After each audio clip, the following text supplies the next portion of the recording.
भाजपमधून कुणाचाही Uddhav ठाकरेंना phone आलेला नाही।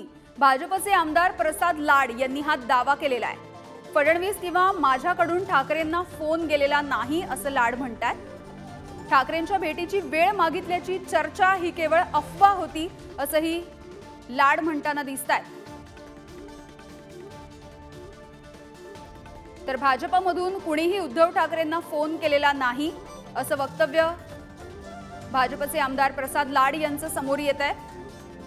फडणवीसांनी किंवा मी सुद्धा उद्धव ठाकरेंना कुठल्याही पद्धतीचा फोन केला नाही, संवाद साधला नाही असंही वक्तव्य लाड यांनी केलंय। ठाकरेंच्या भेटीची वेळ मागितली अशी चर्चा सुरू होती, मात्र ही चर्चा म्हणजे केवळ अफवा असल्याचं स्पष्टीकरण सध्या लाड यांनी दिलेलं दिसतंय।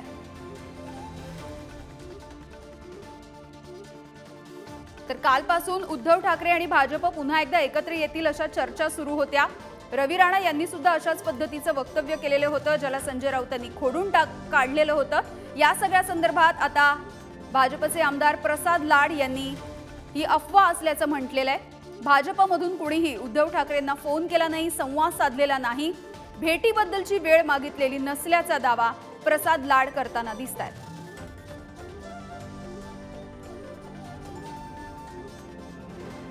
तर निकाल लागल्याच्या नंतर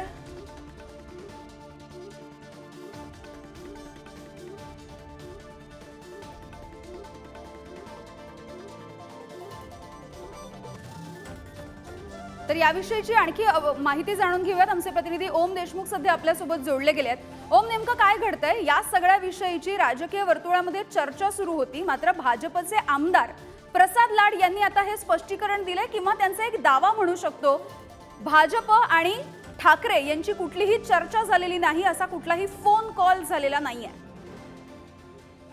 यावेळी खरं तर लोकसभा निवडणुकीच्या निकालाच्या एक दिवस आधी अशा प्रकारची चर्चा होण्यामुळे निश्चित स्वरूपात अनेक तर्कवितर्क लढवले जातात। मात्र स्वतः जेव्हा पुढारीच्या प्रतिनिधींनी स्वतः त्यांच्याशी फोनवर बोलून याबाबत माहिती घेण्याचा प्रयत्न केला, त्यांनी त्यावेळेला स्पष्टपणे या गोष्टीबाबत साफ इन्कार केलेला आहे। मी कुठलाही फोन स्वतः किंवा देवेंद्र फडणवीस यांच्यासाठी उद्धव ठाकरेंना फोन केलेला नाही। त्यामुळे राजकीय वर्तुळात या सुरू असलेल्या ज्या काही चर्चा आहेत त्या पूर्णपणे तथ्यहीन आहेत, अशा प्रकारचा खुलासा प्रसाद लाड यांनी पुढारीकडे केलेला आहे। त्यामुळे या चर्चा नेमक्या ज्या काही सुरू आहेत त्याचा आता कशा प्रकारे या सगळ्या चर्चांचे राजकीय पडसाद उमटतात हे पाहणं आता महत्त्वाचं असणार आहे। कारण उद्या लोकसभा निवडणुकीचा निकाल आहे, राज्यात राजकीय रणधुमाळी ही प्रचंड जोरामध्ये सुरू आहे। त्या पार्श्वभूमीवरती अशा प्रकारची चर्चा सुरू होणं निश्चितच एक मोठी चर्चा या निमित्तानं राज्याच्या राजकीय वर्तुळात सुरू झाली। मात्र प्रसाद लाड यांनी स्वतः अद्याप आपण असा कुठलाही फोन उद्धव ठाकरेंना केलेला नाही असं स्पष्ट केलंय। ओम, साधारणतः कधीपासून ही चर्चा सुरू होती? कारण रवी राणा यांनी सुद्धा अशाच पद्धतीचं एक वक्तव्य केलेलं होतं, ज्याला आज सकाळी संजय राऊतांनी खोडून काढलंय। खरं तर यावेळी मागील एक तासापासून महाराष्ट्रातील राजकीय वर्तुळामध्ये दबक्या आवाजात या सगळ्या प्रकरणाची चर्चा होती। त्यानंतर माध्यमांमध्ये या सगळ्या प्रकरणामध्ये चर्चा सुरू झाली। त्यावेळेला प्रसाद लाड यांनी याबाबत खुलासा करून हे विधान किंवा अशा प्रकारचा कुठलाही फोन आपण केलेला नाहीये असं स्पष्टपणे म्हटलंय। यावेळी अगदी ओम, खरं तर अवघे काही तास शिल्लक राहिलेले आहेत। सगळ्यांना उत्सुकता आहे देशभरामध्ये, राज्यभरामध्ये उद्याचा निकाल नेमका काय लागेल।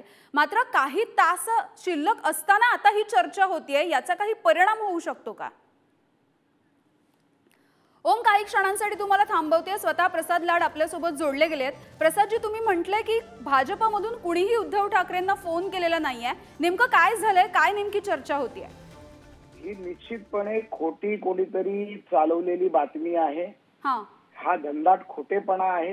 पत्रकारितेमध्ये अशा प्रकारच्या लोकांच्या प्रवृत्ती ठेचून काढल्या पाहिजेत, जे खोट्या बातम्या पसरवतात, खोट्या पद्धतीने लोकांची दिशाभूल करतात, एखाद्या नेतृत्वाचं नाव खराब करतात। ना आम्ही उद्धव ठाकरेंना फोन केला, ना उद्धव ठाकरेंची चर्चा झाली, ना उद्धव ठाकरेंचं नाव घेतलं, अशी कुठल्याही प्रकारचा फोन झाला नाही, बातमी झाली नाही, चर्चा नाही।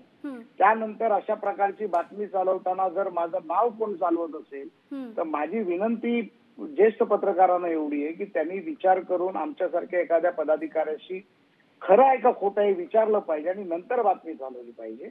त्यामुळे ही बातमी खोटी आहे याचा मी निषेध करतो।